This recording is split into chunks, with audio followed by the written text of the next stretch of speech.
va continuer notre série sur saisir la destinée. Aujourd'hui, nous allons parler de l'item « Comment mener une vie de vainqueur ». Souvent, nous voulons rentrer dans notre destinée et nous voyons que défaite sur défaite. Il est vraiment important de comprendre comment on peut mener une vie de victoire. Je ne dis pas que la victoire est quotidienne, parce que quelquefois, on peut rencontrer des échecs. Mais j'aimerais justement comment affronter face à nos échecs, comment faire en sorte de pouvoir vraiment rentrer dans cette vie de vainqueur. Alors, nous allons aller dans 1 Samuel, chapitre 17. Nous allons vraiment prendre le temps dans la parole de Dieu aujourd'hui pour réaliser que la victoire ne dépend pas de nous, mais dépend de Dieu et de la décision que nous allons prendre, comme je disais hier. 1 Samuel, chapitre 17, nous allons voir que cette histoire que David va être face à un obstacle dans sa vie, face à un Goliath, comme vous connaissez tous, face à une montagne. Et ce n'est pas seulement David qui va être face à cela, c'est aussi le peuple d'Israël. Nous allons voir comment chacun d'eux va se comporter face à ce défi qui nous attend. Et saisir sa destinée, sachez, c'est un défi quotidien dans notre vie. Que pour y rentrer, ça demande des efforts. Ça demande à chacun de nous de réaliser, qu'est-ce qui fait qu'on ne rentre pas ou qu'est-ce qui fera qu'on rentrera dedans. Alors, allons dans 1 Samuel, chapitre 17, verset 1. Les Philistins réunirent leur armée pour faire la guerre. Ils se rassemblèrent à Soko, qui appartient à Juda. Et ils campaient entre Soko et Azekah, Éphès d'Amin. Saül et les hommes d'Israël se rassemblèrent aussi. Ils campèrent dans la vallée des Térébintes. Ils se mirent en ordre de bataille contre les Philistins. Les Philistins étaient vers la montagne d'un côté et Israël était vers la montagne de l'autre côté. La vallée les séparait. Un homme sortit alors du camp des Philistins et s'avança entre les deux armées. Il se nommait Goliath, il était de Gath. Il avait une taille de 6 coudées et un empan. Sur sa tête était un casque d'airain et il portait une cuirasse d'écaille du poids de 5000 cycles d'airain. Il avait aux jambes une armure d'airain et un javelot d'airain entre les épaules. Le bois de sa lance était comme une anse souple de tisserand et la lance pesait 600 cycles de fer. Celui qui portait son bouclier marchait devant lui. Les Philistins s'arrêta et s'adressant aux troupes d'Israël rangées en bataille, il leur cria « Pourquoi sortez-vous pour vous ranger en bataille? Ne suis-je pas le Philistin et n'êtes-vous pas des esclaves de Saül? Pourquoi choisissez un homme qui descende contre moi? S'il peut me battre et qu'il me tue, nous vous serons assujettis. Mais si je l'emporte sur lui que je le tue, vous nous serez assujettis et vous nous servirez. » Le Philistin dit encore « Je jette en ce jour un défi à l'armée d'Israël. Donnez-moi un homme et nous nous battrons ensemble. » Saül et tout Israël entendirent ces paroles du Philistin et ils furent effrayés et saisis d'une grande crainte. Regardez déjà, cette partie que nous avons lue, va être décrit tout comment est l'armée des Philistins. Et quel est cet homme qui est Goliath? Comment va-t-il faire pour faire craindre, pour empêcher le peuple d'Israël d'en rentrer dans sa destinée? Nous allons voir qu'à un moment donné, le peuple d'Israël, au verset 11, Saül et tout Israël entendirent ces paroles du Philistin. Et ils furent effrayés et saisis d'une grande crainte. Nous voyons que la peur a saisi le peuple d'Israël, que la peur a rempli le peuple d'Israël. Et quelquefois, tu ne peux pas mener une vie de vainqueur parce que la peur est là dans ta vie. Et c'est une chose que toi et moi, nous devons combattre chaque jour. Toi et moi, nous sommes face à des Goliaths. Toi et moi, nous sommes face à des montagnes. Toi et moi, nous sommes face à des tsunamis dans nos vies. Toi et moi, nous sommes face aux difficultés du monde. Mais les symptômes de ces Goliaths, de ces tsunamis, de ces montagnes, ce sont la peur. La peur de quoi? Regardez bien, on décrit Goliath par son apparence, par comment il est équipé et surtout par les paroles qu'ils vont entendre. Il dit bien, s'il peut me battre et qu'il me tue, nous vous serons assujettis. Mais si je l'emporte sur lui que je le tue, vous nous serez assujettis et vous nous servirez. En eux, ils ne voyaient qu'une seule chose. Ils ne voyaient déjà que la défaite. Là, les paroles, des fois, que tu entends, vont créer en toi une peur, une sinistrose. Une chose qui va t'empêcher de rentrer dans ta destinée. C'est pour ça que j'ai intitulé cet item « Comment mener une vie de vainqueur ?» Parce que sache une chose, toi et moi, nous aurons des Goliaths à affronter. Toi et moi, nous aurons des montagnes à affronter. Toi et moi, nous aurons des tsunamis à affronter. Nous aurons des tempêtes dans nos vies. Vous savez, je crois une chose. Et ça, des fois, quelquefois, les chrétiens oublient ça. Nous ne sommes pas immunisés contre la souffrance et la douleur. Mais nous sommes en Christ, on trouvera du réconfort. C'est-à-dire quoi? C'est-à-dire qu'il y aura des batailles dans nos vies. Comprenez bien, nous sommes l'armée du roi des rois. Nous sommes l'armée du grand roi. C'est-à-dire que si nous sommes une armée, c'est qu'il y aura une guerre. Et là, nous voyons que le peuple d'Israël est face à une montagne. Ou je dirais même, il est face à un Goliath. Ça veut dire face à un défi qui est là. Soit ils décident de rentrer dans leur destinée, ça veut dire qu'ils devront obligatoirement combattre contre Goliath, soit ils décident de marcher en arrière, de faire un reculon, et qu'ils ne rentreront jamais dans leur destinée. Et ce thème qui est sur comment mener une vie de vainqueur va nous apprendre comment David a réagi par rapport à cela, comment David a agi. Et ça, c'est une chose qui va nous donner l'exemple que dans ta vie, peu importe les obstacles que tu rencontreras, peu importe les Goliaths et les montagnes, sache une chose, Dieu est avec toi. Et si Dieu est avec toi, qui pourra être contre toi? Alors nous allons voir au fur et à mesure comment nous allons pouvoir faire ça. Mais la question que je te pose, quelles sont tes peurs? Parce que obligatoirement, en lisant cette histoire, elle doit te parler. Quelles sont les peurs qui t'amènent à ne pas rentrer dans ta destinée? Est-ce que c'est la maladie? Est-ce que c'est ton mari ou ton épouse qui ne veut plus venir à l'église? Est-ce que c'est tes finances? Ou même peut-être un avenir qui est incertain. Et tu te dis, mais comment est-ce que je vais faire? Mais n'oublie jamais ce que Jérémie 29, 11 dit. Que Dieu a des plans pour toi. Non un projet de malheur, mais un avenir, une espérance. Et là, nous allons voir que David va comprendre cela. Parce que quelquefois, il y a des choses qui nous paralysent dans nos vies. Il y a des choses qui nous mettent dans une insécurité. Et ces Goliaths dans nos vies, on les rencontre. Et j'aimerais te dire que mener une vie de vainqueur a besoin de comprendre qui est Dieu. On a besoin de comprendre qu'est-ce que Dieu veut faire dans cette situation-là. Est-ce que vous pensez que Dieu allait les abandonner? Est-ce que vous pensez que Dieu ne voulait pas s'occuper d'eux? Est-ce que vous pensez que Goliath est arrivé comme ça par hasard? Que Dieu était ignorant de la situation? Que c'était un temps imprévu, il ne savait pas quoi faire? Le peuple d'Israël ne savait pas quoi faire. Mais Dieu avait déjà la solution. Alors j'aimerais te dire que Dieu a déjà la provision pour toi. Dieu a déjà tout pour toi. Mais maintenant, nous allons voir, au fur et à mesure, qu'est-ce qui s'est produit. Regardez bien une chose. On va au verset 20 et 26, de toujours 1 Samuel, chapitre 17. Versets 20 à 26, nous allons voir un jeune homme qui ne porte pas de mine. Et j'aime ça. La Bible dit, laissez les enfants venir. Et je crois que des fois, vous et moi, nous avons besoin d'être comme un enfant, simple, sans chercher à comprendre, à chercher de comprendre la théologie des choses. Non, juste simple. David se leva de bon matin. 1 Samuel, chapitre 17, verset 20. Il laissa les brebis à un gardien, prit sa charge et partit comme Isaïe le lui avait ordonné, son père. Lorsqu'il arriva au camp, l'armée était en marche pour se ranger en bataille et poussait des cris de guerre. Israël et les Philistins se formaient en bataille, armée contre armée. David remit les objets qu'il portait entre les mains du gardien des bagages et courut vers les rangs de l'armée. Aussitôt arrivé, il demanda à ses frères comment ils se portaient. Tandis qu'il parlait avec eux, voici le Philistin de Gath, nommé Goliath, s'avança entre les deux armées, hors des rangs des Philistins. Il tint les mêmes discours que précédemment, et David les entendit. À la vue de cet homme, tous ceux d'Israël s'enfuirent devant lui et furent saisis d'une grande crainte. Chacun disait, avez-vous vu s'avancer cet homme? C'est pour jeter à Israël un défi qu'il s'est avancé.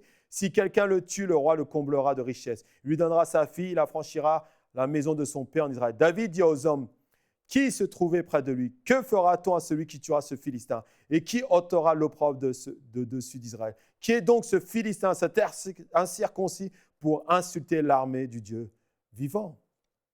Regardez le regard qu'il a eu. C'est extraordinaire. Il a entendu sa voix. Il a entendu Goliath prononcer les mêmes mots que nous avons lus auparavant dans le verset 10. Il a dit les mêmes choses. Mais lui, il va se tenir devant. Pourquoi? Parce qu'il sait, c'est des fois ce qu'on ne sait pas, qu'on appartient à un Dieu qui est vivant. Vous savez, la peur, les Goliaths, les montagnes, ne sont là que pour une seule chose, pour te faire oublier à qui tu appartiens. Tu n'appartiens pas à ce monde-là. Tu n'appartiens pas à cet héritage du monde, mais tu appartiens au roi des rois. Tu es le fils et la fille du roi des rois. Tu es l'héritier et l'héritière du grand roi. Tu n'appartiens pas à ce royaume. La Bible dit que vous et moi, nous sommes citoyens du ciel. Ça veut dire que Dieu a un héritage pour toi. Et nous voyons que David dira cette phrase qui peut choquer. Il dira, qui est donc ce Philistin, cet incirconcis pour insulter l'armée du Dieu vivant? Mais comment fait-il pour savoir ça? Comment fait-il pour se tenir ferme? Parce qu'il connaissait la promesse de Dieu. Allons dans Deutéronome, chapitre 28, verset 7. Regardez ce qu'il dit. L'Éternel te donnera la victoire sur tes ennemis qui s'élèveront contre toi. Ils sortiront contre toi par un seul chemin et ils s'enfuiront devant toi par 7 chemins. La promesse qu'il avait de Dieu, c'est cela. Il savait qui était son Dieu. Il savait qu'il appartenait au Dieu Tout-Puissant. Sais-tu à qui tu appartiens, s'il te plaît? Parce que c'est ça qui te fera mener une vie de vainqueur. C'est déjà savoir à qui tu appartiens. Tu n'appartiens pas à une race inférieure. Tu appartiens à la race supérieure. Quand je dis ça, comprenez bien. Ce que je veux dire, c'est que Dieu vous a destiné, vous et moi, à vivre une vie de victoire. Parce que Dieu dit dans sa parole, dans Deutéronome, il dit, l'Éternel te donnera la victoire. Il ne dit pas, il te donnera peut-être la victoire. Non, il te donnera la victoire sur qui? Sur tes ennemis. Je ne sais pas quel est ton ennemi. Je ne sais pas quels sont tes ennemis. Mais sache une chose, Dieu te donnera la victoire. Et continue plus loin, il dira quoi? Et il dit, ils sortiront contre toi par un seul chemin et ils s'enfuiront devant toi par 7 chemins. Ça signifie que Dieu t'a déjà donné la victoire. La première chose pour mener une vie de victoire, une vie de vainqueur, c'est déjà savoir à qui tu appartiens. Non, tu n'appartiens plus au diable. Tu faisais partie de son camp à l'époque. Tu étais enchaîné, lié par la puissance démoniaque. Mais maintenant, tu es libéré. Tu as affranchi de la vérité. Tu fais partie du royal sacerdoce. Tu fais partie de cet héritage. Et quelquefois, quand nous sommes face à ces murs, quand nous sommes face à ces Goliaths, la première chose qui vient, c'est la peur. Mais moi, j'aimerais te dire que la seconde chose qui doit arriver tout de suite après la peur, c'est à qui tu appartiens. Parce que c'est ça qui te fera marcher de victoire en victoire. Parce que tu n'appartiens pas au monde, tu appartiens à celui qui a tout vaincu. La Bible dit que celui qui est en moi, c'est-à-dire que celui qui est en toi aussi, est plus grand que celui qui est dans le monde. C'est-à-dire que ce qui est en toi est plus grand. Ce n'est pas toi qui es plus grand que les problèmes. Ce n'est pas toi qui fera en sorte que les problèmes partent. Ce n'est pas toi qui fera en sorte que les Goliaths tombent. Tu seras l'instrument de Dieu. Tu seras celui que Dieu va utiliser pour que Goliath parte, pour que la victoire soit certaine. Mais comme je disais hier, le choix t'appartient. Le choix t'appartient de combattre et de remporter la bataille, ou le choix t'appartient de reculer et de partir avec la défaite. Mais comme tu as entendu, l'Éternel est avec toi.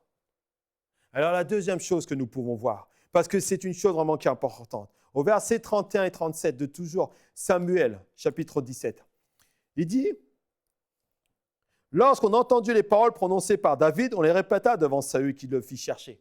Parce que David avait dit des choses, il a dit, moi je suis prêt à combattre avec lui. Et de là, on va voir, David dit à Saül que personne ne se décourage à cause de ce Philistin. Ton serviteur ira se battre avec lui. Imaginez-vous David. David n'était pas formé à l'armée. Comprenez bien, David était un berger. Tu n'es peut-être pas formé au combat. Tu n'as jamais fait la guerre. Tu n'as jamais été dans la légion étrangère. Mais sache une chose, que celui qui est en toi t'a déjà formé depuis ton enfance à ces choses-là, à remporter la victoire. Saül dit à David, tu ne peux pas aller te battre avec ce Philistin, car tu es un enfant, il est un homme de guerre dès sa jeunesse. Imaginez-vous, le roi lui met face à sa responsabilité, c'est-à-dire face à sa condition, et dit, mais écoute David, tu es un enfant, comment on va faire pour que tu remportes? Lui, Goliath, c'est un homme qui a été éduqué dans l'armée, c'est-à-dire que c'est un homme qui a été fait pour gagner des batailles. Vous voyez, des fois, notre reflet revient. Quelqu'un te dira, tu n'es pas capable. Quelqu'un te dira, oui, mais tu ne peux pas le faire. Et c'est là où tu dois comprendre à qui tu appartiens. Et ça, c'est une chose que nous devons réaliser, vous et moi. N'oubliez pas ce que je disais auparavant. Le choix t'appartient. Et regarde ce que tu es. Vois de tes propres yeux ce que tu peux être défini. Parce que quelqu'un à tes côtés peut dire, non, tu n'es pas capable. Mais Dieu ne dit pas que tu n'es pas capable. Dieu dit que tu es capable. Parce que le Dieu de nos vies, le Dieu à qui tu as accepté est le Dieu de l'impossible et qui rend tout possible. Il faut le savoir ça. Et là, quand nous continuons au verset 34, David dit à Saül, ton serviteur faisait paître les brebis de son père. Et quand un lion ou un ours venait en enlever une du troupeau, je courais après lui, je le frappais. Et j'arrachais la brebis de sa gueule. S'il se dressait contre moi, je le saisissais par la gorge, je le frappais et je le tuais. C'est ainsi que ton serviteur a terrassé le lion et l'ours. Il en sera du Philistin cet incirconcis, comme de l'un d'eux, car il a insulté l'armée du Dieu vivant. Et au verset 37, David dit encore, L'Éternel qui m'a délivré de la griffe du lion et de la patte de l'ours me délivrera aussi de la main de ce Philistin. Et Saül dit à David, va et que l'Éternel soit avec toi. La deuxième chose que nous voyons là, il connaît la capacité comment le vaincre. C'est-à-dire, il sait sur qui s'appuyer. Regardez bien toutes ces batailles d'auparavant, toutes ces victoires remportées, que ce soit sur l'ours, que ce soit sur lion, n'ont pas été anodines. Ces victoires n'ont pas été anodines. Ces victoires, il les a toujours remportées grâce à Dieu. Et j'aimerais te dire une chose. La deuxième chose pour mener une vie de vainqueur, tu dois savoir que tes batailles, tu les gagneras avec Dieu. Tu ne les gagnes pas par ton expérience. Tu ne gagnes pas par tes années de vie chrétienne, mais tu les gagnes parce que Dieu est avec toi. La première chose que nous avons vue, c'est que tu appartiens à Dieu. La deuxième chose, il savait où puiser sa force. Quelquefois, nous puisons nos forces sur nos expériences. Nous épuisons nos forces sur nos connaissances. Elle n'a pas d'épuiser nos forces sur l'expérience qu'on a avec Dieu. C'est-à-dire que ton Goliath que tu as vaincu, tu pourras vaincre l'autre Goliath qui sera devant toi. Les montagnes que tu as pu faire partir devant toi, tu pourras le faire parce que Dieu a déjà fait les choses avec toi. Vous savez, souvent on utilise ce verset qui dit « Si tu es fidèle à de petites choses, Dieu te donnera de grandes choses. » C'est la réalité. Mais j'aimerais prendre ce verset dans le contexte où on est pour comment mener une vie de vainqueur. Si tu es fidèle dans les petites batailles, dans les petites victoires, Dieu te donnera quoi? Des grandes victoires. Ça veut dire que ces petites victoires deviendront des grandes victoires pour toi, mais aussi pour les autres. Et nous allons le voir un peu plus loin. Mais alors, mener une vie de vainqueur, c'est quoi? C'est savoir avec qui tu marches. Et lui, il disait quoi? David dit encore, l'Éternel qui m'a délivré. Le mot l'Éternel, il avait compris que chaque bataille qu'il a remportée contre le lion, contre l'ours, c'est l'Éternel qui l'a délivré. Et la deuxième chose que tu dois savoir, que face à Goliath, face à tes montagnes, c'est l'Éternel qui te délivrera. Et personne d'autre. Ça veut dire, oui, que tu appartiens à Dieu et que dans ta bataille, c'est Dieu qui combat pour toi. Et quelquefois, l'erreur que nous faisons, c'est quoi? C'est que nous ne savons pas que Dieu est avec nous. Nous sommes là en train de lutter, en train de dire, tiens, je vais prendre tel livre et tel livre va m'aider. Non, parce que Dieu veut t'aider encore plus. Et c'est pour ça qu'il est important de comprendre. David avait une intimité, une relation. Pour dire, oui, l'Éternel m'a délivré, c'est qu'il a vu ce que l'Éternel a pu faire dans sa vie. Et j'aimerais t'encourager à comprendre et à réaliser que face à une montagne que tu rencontreras, face à un Goliath que tu vas rencontrer, Dieu est avec toi. Oui, Dieu est avec toi. Alors, réjouis-toi là devant ta télé. Réjouis-toi devant ton ordinateur. Réjouis-toi si tu écoutes. Dieu est avec toi. Même si nous sommes infidèles, Dieu est fidèle. Dieu est avec toi dans tes batailles, dans tes luttes, dans tes combats. Dieu était avec le peuple d'Israël. En roi Saül, ils n'ont pas trouvé la réponse. En l'armée d'Israël, ils n'ont pas trouvé la réponse. Ils ont trouvé la réponse en un jeune homme. Dieu avait déjà préparé David à combattre Goliath. Imaginez-vous. Ça veut dire que Dieu, depuis ta naissance, il t'a déjà préparé à remporter des batailles. Et il a su à ce moment précis, que Dieu était avec lui. Waouh, qu'est-ce que c'est extraordinaire. Imaginez-vous. Il savait que Dieu était avec lui. Waouh. Quelquefois, dans notre âme, ça veut dire dans notre façon de penser, dans nos émotions, parce que l'âme, c'est là où il y a ta partie personnelle, où il y a ton vécu, ton histoire. Quelquefois, ça a envie de contrôler ta vie.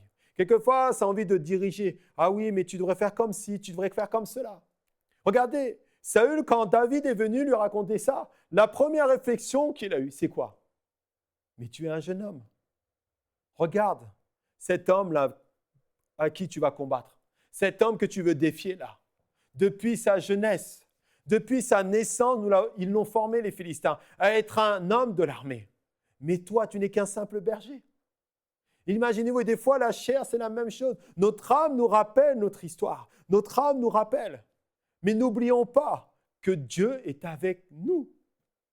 La première, c'est que tu appartiens à Dieu. La deuxième, c'est que Dieu est avec toi. Ça veut que dire, dans ta maladie, Dieu est avec toi. Est-ce que Dieu dans la maladie, ce n'est pas ça que je dis. Mais Dieu dans ta maladie, il est avec toi. Dans tes moments difficiles, il est avec toi. Dans tes moments de peine, de tristesse, il est avec toi. Dans tes moments de joie, il est avec toi. Dans tes moments d'incertitude dans ta foi, il est avec toi. Dans tes moments si bas que ça, où tu as envie de tout abandonner, où tu as envie de prendre cette Bible, tu as envie de la jeter à la poubelle, il est avec toi. Et s'il est avec toi, c'est la plus grande victoire que tu auras. Mais la troisième chose à savoir, si on sait qu'on appartient à Dieu et qu'il est avec nous, alors comment remporter? Comment vivre une vie de vainqueur? Et là, on va aller dans la parole de Dieu. On continue jusqu'au verset 38. Toujours 1 Samuel chapitre 17. On va commencer au verset 38. Saül fit mettre ses vêtements à David. Il plaça sur sa tête un casque d'airain et le revêtit d'une cuirasse. David ceignit l'épée de Saül par-dessus ses habits et voulut marcher car il n'avait pas encore essayé. Mais il dit à Saül, je ne puis marcher avec cette armure, je n'y suis pas habitué. Et il s'en débarrassa.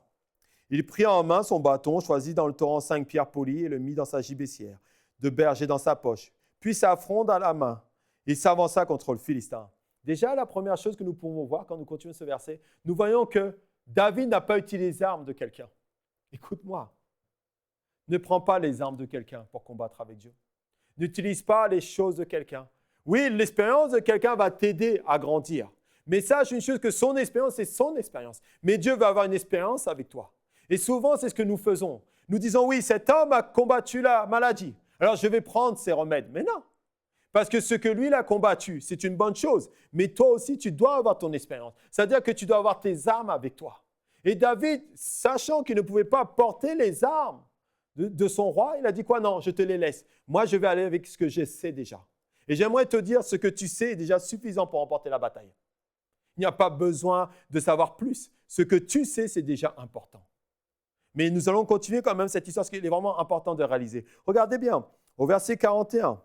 Le Philistin s'approcha peu à peu de David, et l'homme qui portait son bouclier marchait devant lui. Le Philistin regarda, et lorsqu'il aperçut David, il le méprisa, ne voyant en lui qu'un enfant blond et d'une belle figure. Le Philistin dit à David, « Suis-je un chien pour que tu viennes à moi avec des bâtons et après l'avoir maudit par ses dieux ?»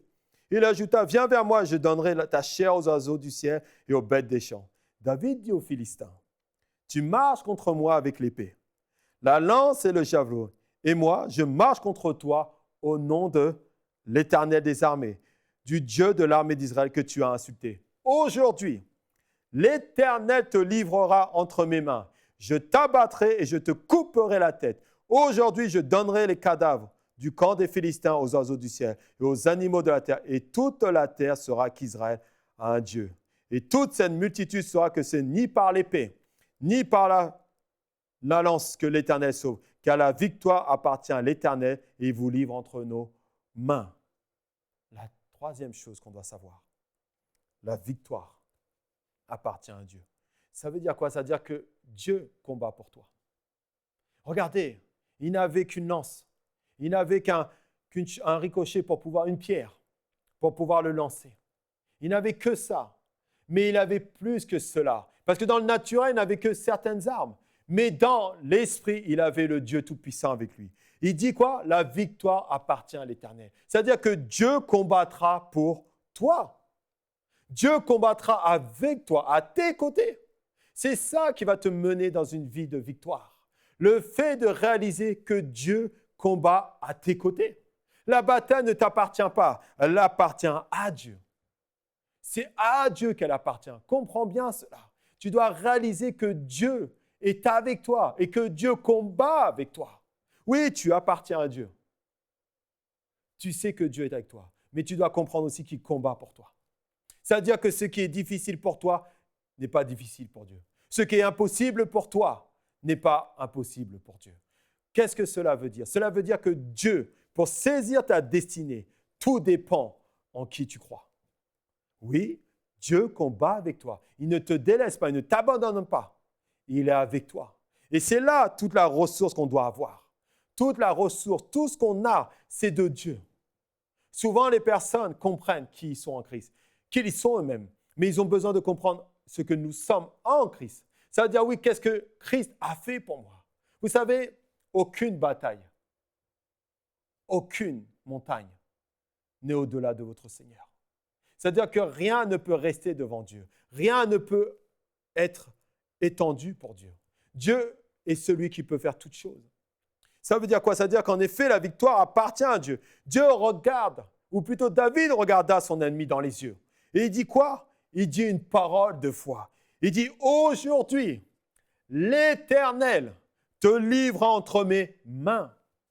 Il ne dit pas, aujourd'hui, je vais te livrer entre mes mains au peuple d'Israël. Non, aujourd'hui, l'Éternel. Alors dis à ta montagne, dis à ton problème, dis à ton tsunami, dis à tes difficultés, aujourd'hui, l'Éternel te livrera entre tes mains.